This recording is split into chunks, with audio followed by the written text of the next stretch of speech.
નાણામંત્રી દ્વારા રજૂ કરાયેલા બજેટથી અમદાવાદની ગૃહિણીઓમાં નિરાશા જોવા મળી રહી છે। તેમની મતે બજેટને અનુકૂળ ગણવામાં આવ્યું નથી। રોજિંદી જીવનમાં મોંઘવારી સતત વધતી જતી હોવાથી ઘરની આવક પ્રમાણે ખર્ચ માપી શકાયો નથી।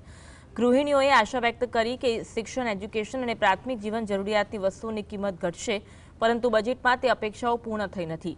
બજેટની અમલવારીને લઈને ગૃહિણીઓ હવે પણ કટોકટીના પગલાં માટે માંગ છે।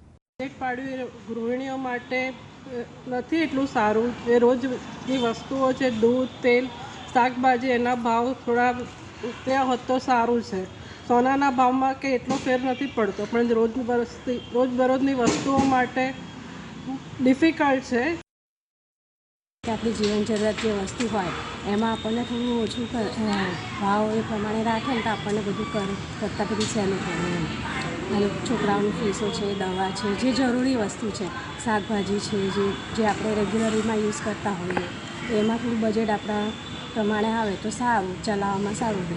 બધું બજેટ બહુ મોંઘું કરી નાખ્યું છે। બધામાં જીએસટી એટલો લગાડ્યો છે ને તો આપણે કંઈ કરી જ ના શકીએ। અત્યારે દવાની બધાની કેટલી મોંઘવારી છે, તો કેવી રીતે ઘર પૂરું કરવાનું?